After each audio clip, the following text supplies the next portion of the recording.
A few weeks ago, I was working a long shift as a paramedic. It was tiring, and all I wanted was to get home. The night shifts can be really chaotic, filled with screaming sirens and frantic calls. But that night, it was quiet. I headed home, ready to collapse in bed. The city lights faded as I drove. The darkness felt thick, wrapping around my car. Flickering streetlights lined the highway. It made me uneasy. I tried to joke with myself, saying I should be thankful for the quiet, but I couldn't shake the heaviness settling over me. That night, I noticed a car behind me. It was too close for comfort. I thought about pulling over, but then I took a side road to shake them off. I checked my rearview mirror. The car was gone. My heart sped up for a moment. I felt relieved, but something felt wrong. As the week went on, I began seeing things. Figures along the roadside, standing there, waving at me. One night, I thought I'd help. I pulled over, stepping outside. The cold air hit me, and my breath turned to steam. But when I looked around, nobody was there. It was just dark. I hurried back into my car, shaken. Another night, my phone buzzed, but I ignored it. I felt cold sweat on my back. When I glanced at it, the screen was static. I could swear I heard whispers, but I couldn't make out the words. It sent chills through me. I turned my phone off, hoping that would help. Was it normal to feel this way? The following nights, that same car came back. I couldn't decide if I was imagining it. I drove faster, just wanting to see if it was really there. But it always stayed just out of reach. My heart raced. I could feel it watching me. I kept the windows rolled up tight, feeling hunted. Then last night, I saw a figure again. This time, it was lying on the road's edge. I slowed down, feeling my stomach knot. As I got closer, I saw a man. Maybe he was a man with wild hair and frantic eyes, clutching something. I stopped, unsure of what to do.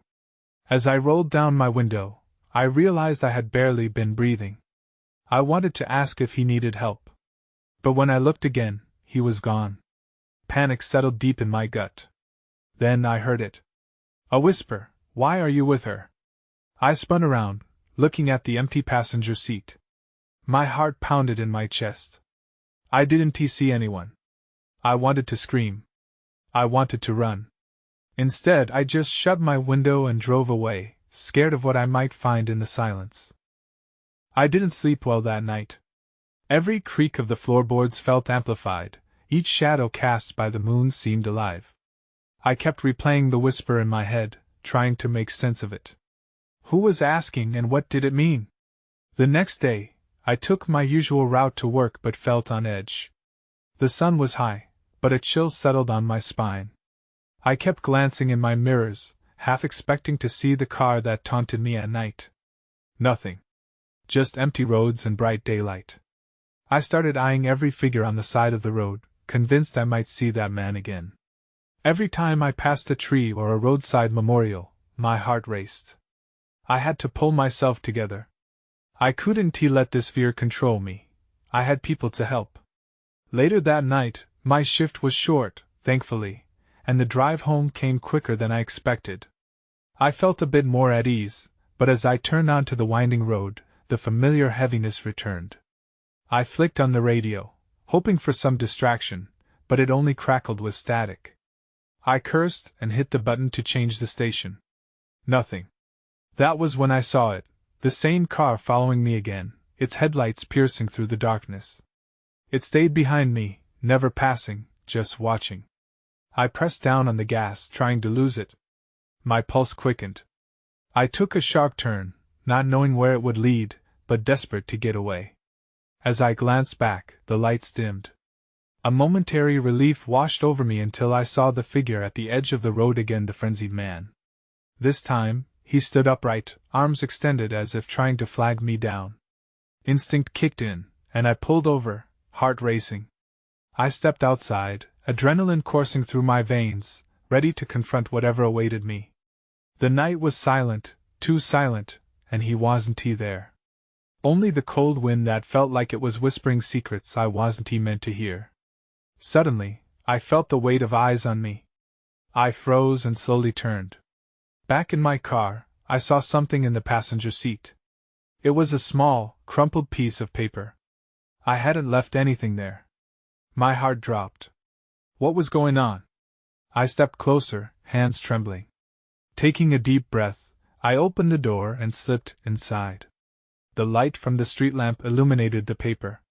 I unfolded it, and a single word was scrawled across the page: run. Before I could process it, a loud bang echoed from the darkness outside. I jumped, my breath catching in my throat. Panic surged like a wave. I had to get out of there. I slammed the door shut, startled by the noise, and turned the key in the ignition, ready to flee. But then everything went dark.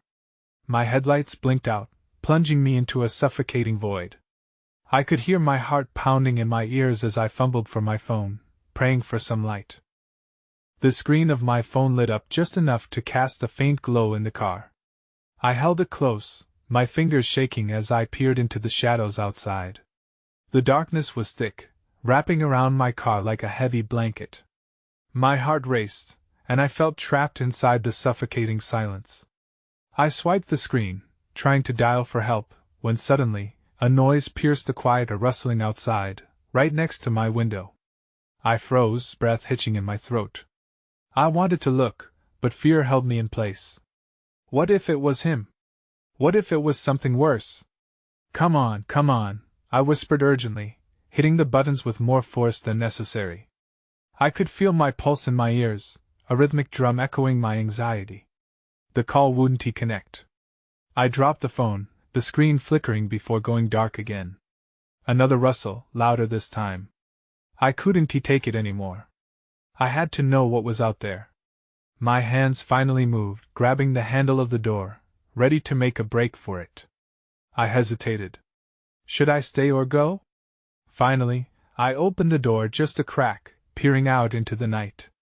The street lamp cast a dim light, illuminating the road but leaving the edges of the forest cloaked in shadow. That's when I saw it. A shape darting between the trees, moving quickly, almost like it was watching me. My instincts screamed at me to get back inside. But I couldn't tear my eyes away. What do you want? I called out, my voice trembling. Silence. I felt so exposed, standing there in the open, heart racing, adrenaline pumping through my veins. The shape was gone, but I sensed that something was out there, lurking just beyond the light. I lunged back into the safety of the car, slamming the door shut.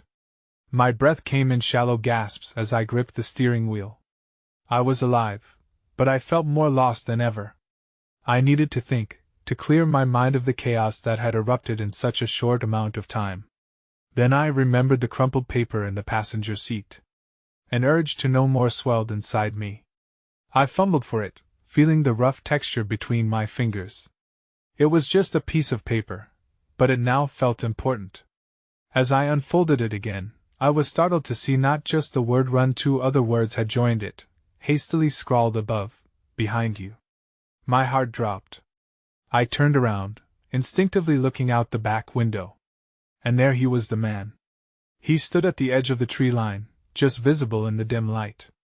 I couldn't see his face, but I felt his presence heavy in the air. He raised a hand slowly, fingers pointing directly at me.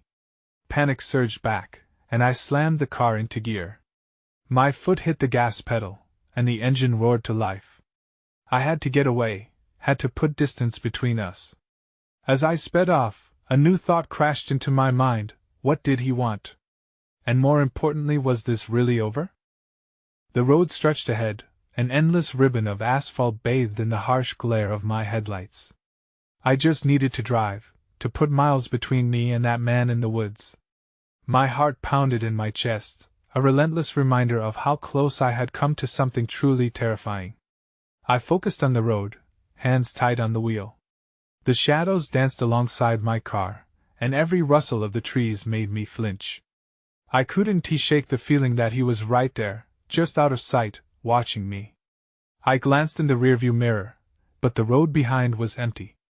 Or at least, it looked that way. A flicker of hope ignited within me. Maybe he was following. Maybe I was overreacting. But then my phone vibrated on the passenger seat. My breath caught. Would it be a message? A call? Perhaps a sign that I wasn't going through this alone?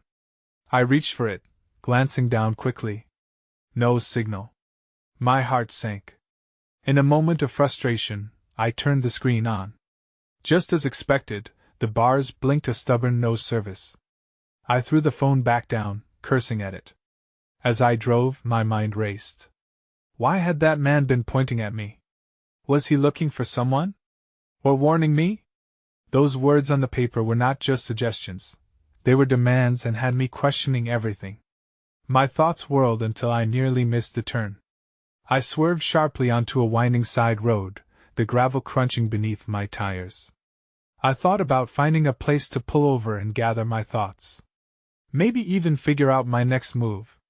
That's when I saw the headlights.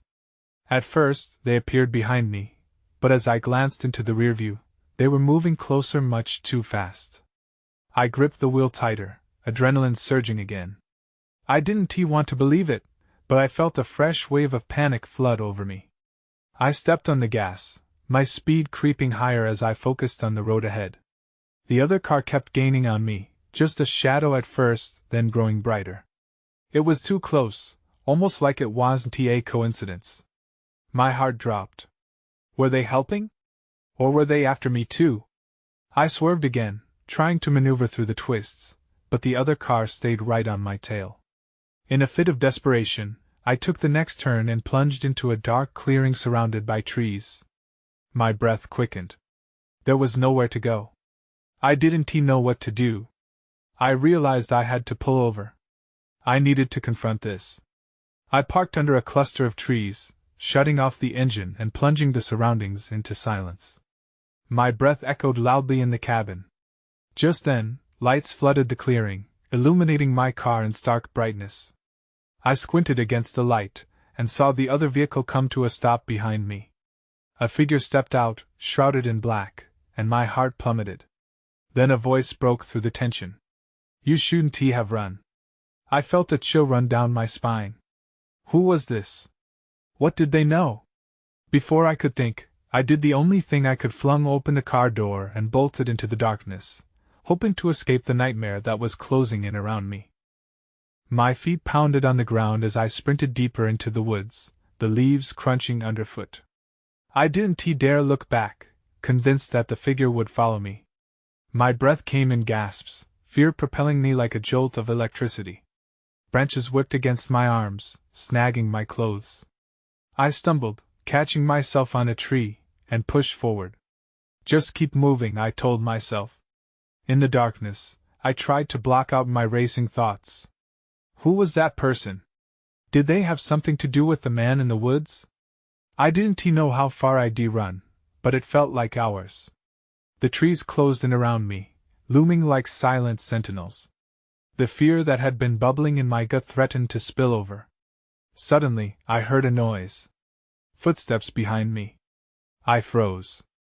I couldn't tell if it was the figure or just my mind playing tricks. Every fiber of my being screamed at me to keep moving, but my instincts told me to listen. Slowly, I turned my head, straining to see through the thick darkness. The footsteps grew louder, then stopped. I held my breath. A flashlight beam cut through the night, sweeping the area. Hey! The voice called out, desperate. I just want to talk. I steadied myself against the tree, heart hammering. Talk? Why would I trust anyone right now? But a part of me wanted to know who it was. As the beam got closer, I barely recognized the figure that emerged. It was a woman, her features illuminated by the light. Please, she said, I'm not here to hurt you. I'm looking for someone. Who? I snapped, trying to keep the tremor out of my voice. A man. He is dangerous. He has been following me. Her eyes were wide, and I saw genuine fear there. I felt a flicker of connection.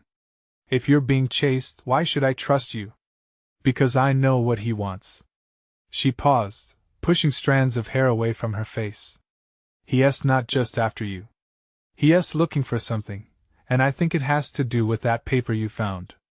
My mind raced back to the note, the unsettling words etched into the thin paper. It was the very thing that had set everything into motion. "What do you mean?" I asked, anxiety creeping in. "He's part of a larger group, people who believe in some twisted purpose." Her voice dropped, urgency creeping in. "They think you can help them." "Help them?" I shook my head, bewildered.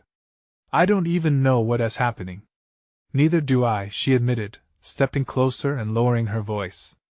"But we need to figure this out before he finds us. He'll keep hunting until he gets what he wants." Just then, the branches behind us rustled ominously, and I glanced back, panic surging again. Something was lurking in the shadows, a menacing figure emerging from the dark. I took a step back, adrenaline flooding my veins. "We need to go. Now!" As we turned to flee, I noticed the faint glow of headlights in the distance, cutting through the trees. It felt like a beacon of hope and dread all at once. Someone was coming, but were they friend or foe? What was more terrifying was what we might uncover about the man who pursued us as we plunged back into the night. The chase was just beginning. The headlights grew brighter, cutting through the trees like a knife. My heart raced as I felt a tug of hope mixed with overwhelming dread. "We should head towards it," I said, glancing at the woman beside me. "Maybe they can help." She hesitated, eyes darting nervously. "Or they could be with him." I could see her fear mirrored mine, but I couldn't shake the feeling that we needed to take a risk. "Do you have a better idea?" I pressed. "We're running out of time." She bit her lip before nodding. "Okay, let us go. Just stay close." We moved quietly, trying our best to avoid the crunching leaves beneath our feet. The light got closer, illuminating the narrow path ahead. With every step, the shadows around us felt heavier, darker. The air was thick with tension, and it felt like something was watching. As we approached the clearing, the vehicle came into full view. It was an old, battered truck, its headlights illuminating the trees around us. A man stood by the open driver's door, scanning the woods. He looked rugged and worn, like he had seen his fair share of trouble. "Hey!" I called out, waving my arms. "We need help." He turned, squinting into the dark. "What are you doing out here?" His voice was gravelly and laced with suspicion. "Someone is chasing us," I gasped. "Please, we need to get out of here." His gaze flicked between us. The woman stepped forward, urgency in her eyes. "You don't understand. There's a man hunting us. He's dangerous." The man's brows furrowed, and he took a step toward us. I held my breath as I watched his reaction. His posture relaxed slightly. "All right, get in. But if you're lying, no lying," I promised quickly, slipping into the passenger seat beside him while the woman climbed into the back. The truck was cramped and smelled of old leather mixed with something sharp and chemical. "Go," I urged, feeling the weight of the woods close in around us. He started the engine, and the truck roared to life, breaking the eerie silence that enveloped us. We sped down the path, the light from the truck illuminating the trees in fleeting bursts. I glanced back, half expecting to see the shadowy figure emerge behind us. "Did you see him?" I whispered to the man, my heart racing all over again. "He is still out there," he replied grimly. "But how did you get involved with him?" Before I could answer, the truck hit a bump, and I nearly lost my grip on the handle above. "We'll talk later. Right now, we need to put some distance between us and that guy." As he drove deeper into the woods, the fear I felt was lifting, replaced by an unsettling curiosity. Who was this man? What did he know about the figure that chased us? And what was it that I had stumbled into? That S when I saw it in the distance. A flicker of light, a small cabin nestled among the trees. It seemed out of place, a ghostly structure barely visible under the moonlight. "Where are we going?" I asked, panic creeping back in. "Just a safe place," he said, his tone serious. "We need answers." Little did I know, what awaited us there would turn the entire night into a nightmare. The cabin loomed closer as we pulled up. Its wooden frame was weathered, with cracked windows that looked like gaping mouths in the night. I wondered if anyone actually lived there. "Stay close," and stay quiet, the man said, glancing at the woman in the back. If he's out here, we don't want to attract attention. I nodded, my breath hitching in my throat. The thought of the figure lurking just out of sight sent chills racing down my spine. The man turned off the truck's engine, plunging us into an unsettling silence, broken only by the rustle of leaves swirling in the wind. He climbed out first, moving cautiously around the truck. I watched him, heart pounding as he opened the cabin door. Light spilled out, casting a warm glow against the dark forest. "Get in," he called, the urgency in his voice reaching me. Hesitating for just a moment, I unbuckled my seatbelt, feeling the air grow heavier around me. Inside, the cabin felt both welcoming and foreboding. A small table was cluttered with papers and a flickering lantern. The walls were lined with hunting gear and odd trinkets. It was a strange blend of comfort and chaos.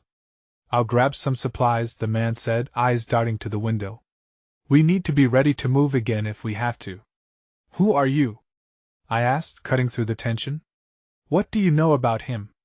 He paused, glancing back at me, his jaw set tight. "I know enough. His name is Mark. He's not just a hunter, he's something much worse." My stomach twisted. "What do you mean?" "He's been tracking people like you. People who stumble into things they shouldn't." The words hung heavy in the air, and I could feel the weight of his gaze as I processed what he was saying. "What kind of things?" "Things that happen in these woods. Dark things." His eyes darkened. "People disappear out here, and he knows how to make that happen. You got lucky tonight." Before I could respond, the sudden crack of a branch outside made us both jump. The man moved to the window, his face tense. My heart raced. "Stay low," he whispered, positioning himself beside the door. I held my breath, eyes darting between him and the dark outside. Another sound, closer this time. A dark silhouette moved against the backdrop of trees. My blood ran cold. "Get down," he urged again. I crouched behind the table, heart thudding loudly in my ears. The cabin felt impossibly small, the shadows surrounding us creeping in. I could feel the woman's presence behind me, and I silently prayed she was safe. The man reached for a hunting rifle hanging near the door. My stomach knotted at the sight. What was he planning to do? The door creaked open, and the figure stepped inside. My breath hitched in my throat as I recognized the cold stare of Mark. "Looks like I found you," he said, a chilling grin spreading across his face. Everything in me screamed to run, but I was frozen in place as he stepped further into the cabin, dark intentions glimmering in his eyes. The air grew thick with tension as Mark stepped inside, blocking the doorway like a storm cloud. My pulse quickened, a mix of fear and disbelief coursing through me. He scanned the room, his gaze landing on the man who had brought me here, and a smirk crept onto Mark's lips. "Oh, you brought a friend," he drawled, his voice oozing with mockery. "How sweet." The man shifted, his grip tightening on the rifle. "You need to get out of here, Mark. This doesn't have to end badly." Mark's laughter echoed off the walls. "You really think you can protect her? There's nowhere to run." I could feel the woman behind me trembling. She was just as frightened as I was, and the weight of our situation pressed down harder. I wanted to scream, to do something, but my voice caught in my throat. "That night in the woods? Remember?" Mark continued, eyes glinting eerily. "I told you I would find you again. And here we are." The man moved slightly, creating a barrier between me and Mark. "Let her go. This is about me." "Oh, but it involves her now," Mark replied, stepping forward, his confidence growing as he closed the distance. "She saw too much." The man's posture shifted. "What do you want from us?" Mark's smile slipped into something more sinister. "Let us just say, I like to play games. You call it survival, I call it fun." With that, he lunged at the man, and a loud bang echoed through the cabin. The rifle fired, and I flinched, grabbing the table for support. I held my breath, waiting for the chaos to settle around us. "A warning shot, Mark." "You're lucky," the man growled, his eyes narrowed like an animal ready to prey. Mark paused, his expression unreadable. I could hardly breathe, torn between my desire to flee and the desire to stay hidden. There was a brief moment of silence, heavy and suffocating. Then Mark laughed again. You think that will stop me? He edged closer, and I felt the heat from his body. I know how to play with fear, my friend. Suddenly, a crack echoed outside louder than before. It drew Mark's attention, and I seized the chance. My instincts kicked in. I slipped behind the table toward the kitchen door. Now is your chance, the man shouted at me. Just as I turned to leave, Mark's voice sliced through the cabin. You think you can escape? You're not going anywhere. I glanced back at him, fear twisting in my gut. That's when I saw it through the cracked window. Another figure stepped from the shadows, and their intentions were just as dark. Who is that? I whispered, panic rising as the newcomer joined Mark in the doorway. Mark grinned. More friends. Let the fun begin. The urgency of the moment surged through me. I had to move. Choices raced through my mind as the two figures closed in. There was no backing down now.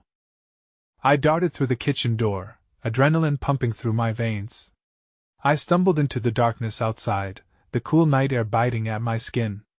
I could barely hear the shouts inside, but I didn't dare look back. My heart raced as I sprinted toward the tree line, every step echoing in my ears. The shadows shifted around me, and I navigated blindly through the dense underbrush. I hoped I was moving away from Mark and his accomplice, but I had no real sense of direction. Panic threatened to pull me under, but I fought it back. My focus was on escape. Suddenly, I heard voices behind me loud and frantic. She's out there! Find her! Mark's voice snarled. My breath caught. They were coming for me. I had to keep moving. I didn't bother looking where I was going, just stumbled ahead, branches whipping against my arms, thorns snagging at my clothes. I made a hard right turn, praying to find a way out. Just as I thought I could catch my breath, I tripped over something and fell hard to my knees. As I pushed myself up, I noticed a glint of metal in the moonlight. I froze. It was a knife, half buried in the dirt. I picked it up, gripping it tightly. It felt warm and reassuring in my hand. At least I had something to defend myself with if they caught up to me. The rustling grew louder, branches cracking underfoot. My mind raced. I needed to make a plan. I could either try to find my way back to the cabin and regroup with the man whoever he was or take my chances in the woods. Before I could decide, a shape flickered through the trees. I squinted, heart hammering, as the figure emerged. It wasn't Mark. The moonlight revealed short hair and an athletic build. Who are you? I yelled, grip tightening on the knife. It's me. Help me. The urgency in the voice was unmistakable. It wasn't Mark, but someone equally terrifying. My pulse quickened as I recognized him. The man from before, the one who tried to protect me. But as he lunged towards me, I felt a surge of doubt. Was this a trap? Wait! I shouted, backing away, the fear swimming in my gut. Please, I'm not here to hurt you. I swear, he pleaded. The sincerity in his eyes made me hesitate. I can't let him get you. Not again. Suddenly, a flash of light illuminated the forest, and I heard Mark's laughter ring out. It echoed eerily, howling through the silent trees like a wolf closing in on its prey. I'll kill you both, Mark barked menacingly. That was all the confirmation I needed. I turned and ran deeper into the woods, the knife clutched tight. I didn't know this place, but it was my only chance. I heard the distant sounds of pursuit behind me, but the rush of blood in my ears drowned out their footsteps. I needed to find a way out. The trees blurred by, branches grasping at my clothes and skin. With every step, I felt the weight of being hunted. Just as hope began to dwindle, I spotted a flicker of light in the distance. It beckoned to me, promising safety. But at that moment, a branch snapped right behind me. Mark was closing in. The fear took hold as I took off toward the light, not knowing if it led to salvation or something far worse. I broke through the underbrush, emerging into a small clearing where the light was coming from a cluster of lanterns hanging outside what looked like an old cottage. It was a surreal sight against the oppressive darkness of the woods, but there was no time to question it. The faint sound of laughter echoed behind me, harder and sharper now, and I shoved my fear down, sprinting towards the glow. As I reached the door, I hesitated just long enough to glance back, praying I wouldn't see Mark's twisted grin lurking in the shadows. Instead, I saw shadows moving swiftly, edging closer. I hurled myself through the open door, flinging it shut behind me just as I heard a muffled shout from the woods. Inside, the cottage was simple but warm, lit by a crackling fire. It felt like a refuge, but I knew better than to let my guard down. I quickly scanned the room, taking in the rustic furniture, the rough-hewn beams, and the closed shutters. It all seemed untouched by time, but nothing felt comforting with Mark hot on my heels. I pressed my back against the door, breathless. Could I even catch my breath here? I wasn't certain. I sensed movement in the room, and my heart raced again as I turned to face the interior. A figure emerged from a shadowy corner, a sleek silhouette against the amber glow of the fire. "Who are you?" I demanded, clutching the knife tightly, preparing to defend myself if needed. "Easy there," the figure said, raising hands in surrender. "I'm not here to hurt you." The voice was calm, almost soothing. "My name's Eli. I saw you running and figured you might need some help." "Help? With what?" I snapped, every part of me still on high alert. Eli looked at me, measuring my fear with concern. "With Mark. He's not just some maniac. He's part of something much bigger. This place," he gestured around, "it's a safe haven, but it's only safe as long as you're inside. We need to figure out how to stop him." I blinked, confusion washing over me like a wave. "Stop him? How? What does that even mean?" Before Eli could respond, a loud thud echoed against the door, sending a jolt of fear through my veins. I rushed to the window just in time to see shapes weaving through the trees, moving toward the cottage. Mark was there, and just behind him was that ominous figure from before, completing the hunt. "Time's running out," Eli urged, grabbing my arm. "We need a plan." "What am I supposed to do?" I felt a flicker of desperation. "I'm not equipped for this." Eli's expression turned serious. "You've already shown you can survive. Now you need to trust that instinct. We can't confront them out in the open. We must prepare inside." As they banged against the door again, I nodded, urging myself to focus. Together, we surveyed the cottage, searching for anything that could give us an advantage. I picked up a heavy candlestick, feeling its reassuring weight in my palm, while Eli gathered supplies, a few tools and ropes from a nearby shelf. "Let's set a trap near the back door," Eli proposed urgently, eyes darting between the windows. "If they come in that way, we can catch them off guard." Just as we started arranging our makeshift defenses, the door buckled again, making a loud creak of protest. "Hurry!"